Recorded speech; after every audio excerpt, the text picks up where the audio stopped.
What keeps us healthy and happy as we go through life? If you were going to invest now in your future best self, where would you put your time and your energy? There was a recent survey of millennials asking them what their most important life goals were.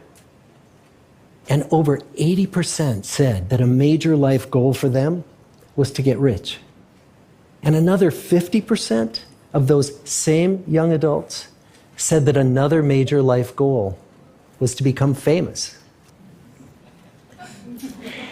And we're constantly told to lean into work, to push harder and achieve more.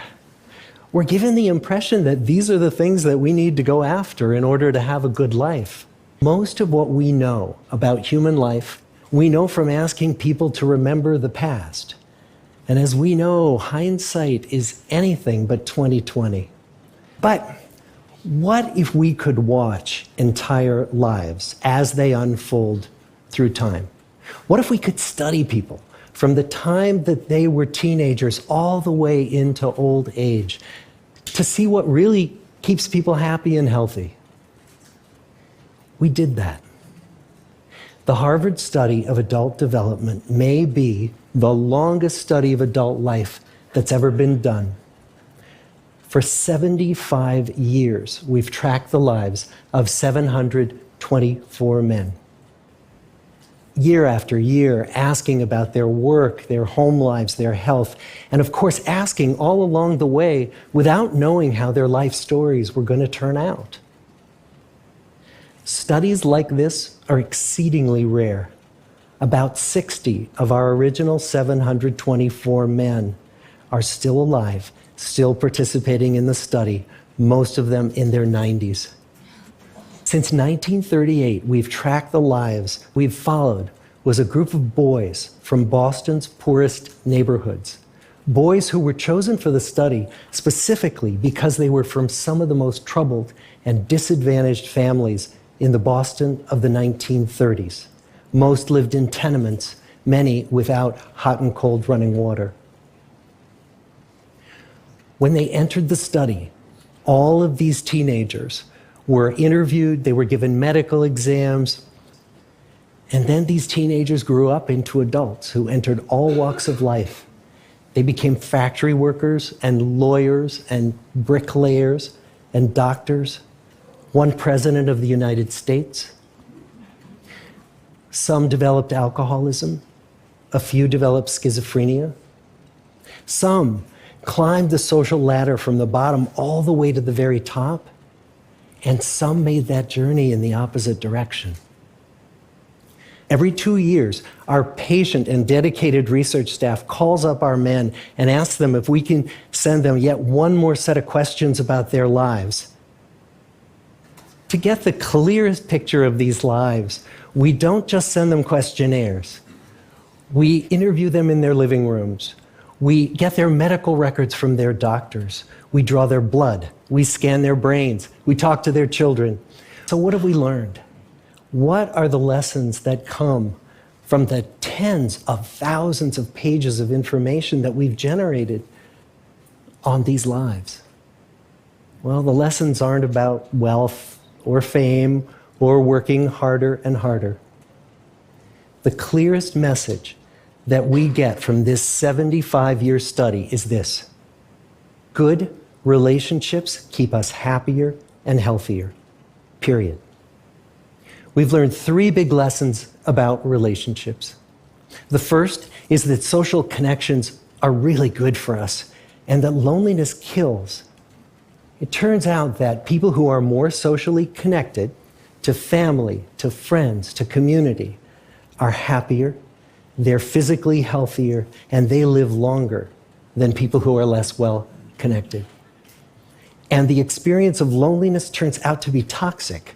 People who are more isolated than they want to be from others find that they are less happy, their health declines earlier in midlife, their brain functioning declines sooner, and they live shorter lives than people who are not lonely.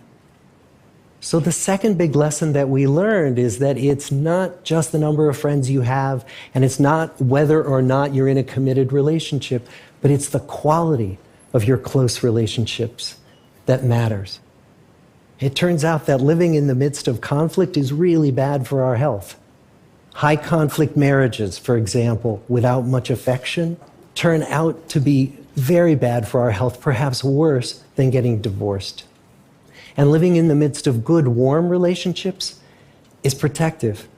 Once we had followed our men all the way into their 80s, we wanted to look back at them at midlife and to see if we could predict who was going to grow into a happy, healthy octogenarian and who wasn't. And when we gathered together everything we knew about them at age 50, it wasn't their middle-aged cholesterol levels that predicted how they were going to grow old. It was how satisfied they were in their relationships. The people who were the most satisfied in their relationships at age 50 were the healthiest at age 80.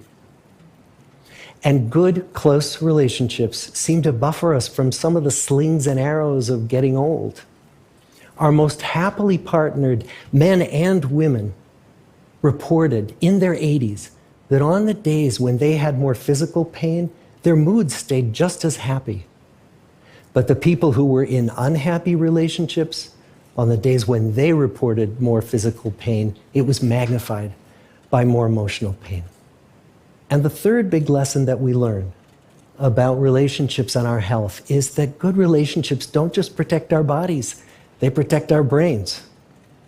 It turns out that being in a securely attached relationship to another person in your 80s is protective. That the people who are in relationships where they really feel they can count on the other person in times of need, those people's memories stay sharper longer.